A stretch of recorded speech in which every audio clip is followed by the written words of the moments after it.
नमस्कार, आप देख रहे हैं सी न्यूज और मैं हूं ज्योति अरोड़ा।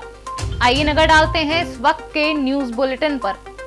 उमरिया जिले के चंदिया नगर के मध्य बहने वाली कथली नदी अब फिर से अपनी स्वच्छता धारा में बहने लगी है। जहां नदी का पानी साफ और घाट कचरा मुक्त हो गया है, वहीं आम नागरिकों की आस्था का केंद्र कथली नदी के भागीरथी सीएमओ राजेश महतले बने हैं। उन्होंने न सिर्फ श्रमदान में भाग लिया बल्कि खुद ही हाथों से मलबा कीचड़ उठाकर दूसरे अफसरों के लिए प्रेरणा संदेश देने का काम कर रहे हैं। यही कारण है कि स्थानीय युवाओं की मेहनत अब रंग ला रही है और घाट साफ स्वच्छ हो गई है। नदी का पानी भी निर्बाध बहने लगा है। अब इसके सौंदर्यीकरण का इंतजार कर रहे हैं।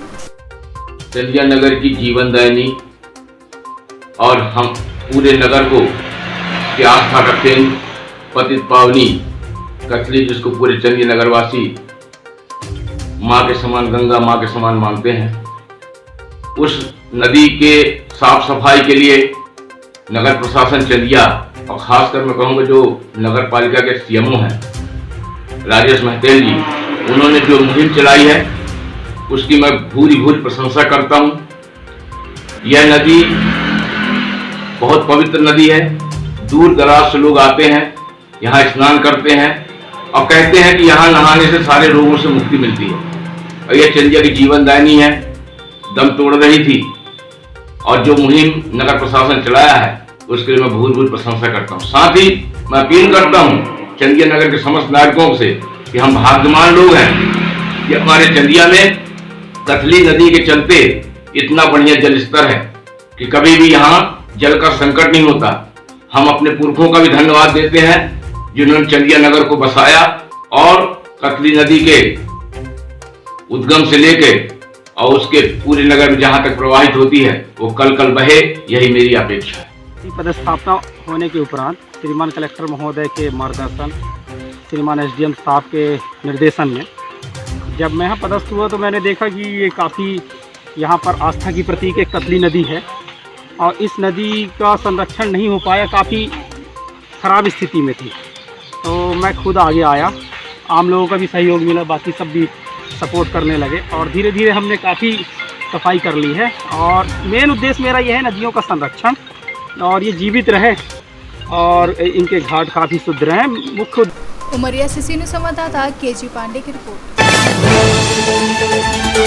खबर मध्य प्रदेश के उमरिया से आ रही है, जहां उत्तर प्रदेश के हाथरस में निर्भया के साथ हुई दरिंदगी के बाद हुई मौत के विरोध में अखिल भारतीय विद्यार्थी परिषद ने पुतला जलाकर घटना में शामिल चारों युवकों को फांसी देने की मांग की। साथ ही हाथरस की पीड़िता की आत्मा की शांति के लिए श्रद्धांजलि भी अर्पित की। विद्यार्थी परिषद द्वारा उत्तर प्रदेश में हो रहे हुए बलात्कार के दरिंदों को हमारी एबीपी की सभी जगह से मांग है कि इन दरिंदों को फांसी दी जाए और निर्भया को इंसाफ दिलाया जाए। जो बेकसूर है ऐसे दरिंदों को बीच चौराहे पे गोली मार देनी चाहिए। मेरा नाम सुनील कुमार सराठे, नगर मंत्री उमरिया से। उमरिया से सीनियर संवाददाता केजी पांडे की रिपोर्ट। खबर मध्य प्रदेश के उमरिया से आ रही है, जहां नौरोजाबाद थाना अंतर्गत ग्राम करही में आंगनबाड़ी के सेप्टिक टैंक में बुधवार की दोपहर को नाबालिग युवती की लाश मिलने से गांव में हड़कंप मच गया।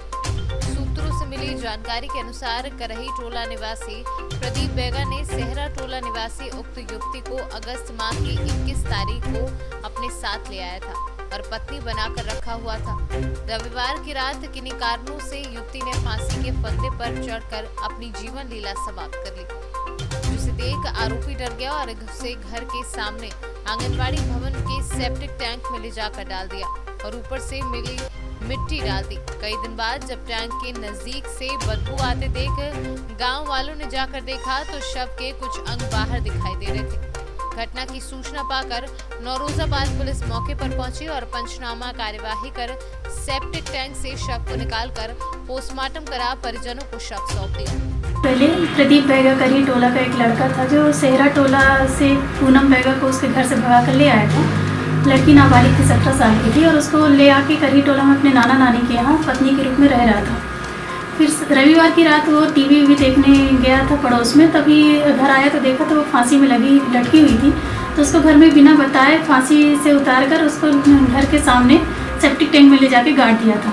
और घर में बिना किसी को बताया नहीं था। इसी सूचना पर हम सूचना की तस्दीक किए तो फिर हमें उसके खिलाफ 363 और का मामला पंजीबद्ध किए, मर्ग पंजीबद्ध किए। विवेचना आगे जारी है। किन कारणों की वजह से उसने फांसी लगी महिला को सेप्टिक टैंक में डाल दिया? अभी फांसी के किन कारणों से लगी अभी जांच चल रही है। इसके संबंध में अभी कोई साक्ष्य प्राप्त नहीं हो पाए हैं। 363 के अलावा कोई धारा नहीं लगी केस में? चूँकि वो पत्नी बनाकर रख रहा था और उसे नियमित सहवास कर रहा था, नाबालिग लड़की थी, इसलिए 363, 366, 376 और पॉक्सो एक्ट के तहत मामला पंजीबद्ध किया गया है और विवेचना दी है।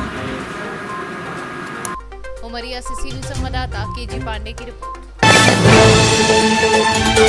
इस वक्त के न्यूज बुलेटिन में फिलहाल इतना ही। देश और दुनिया की तमाम बड़ी खबरों के लिए आप देखते रहिए सी न्यूज।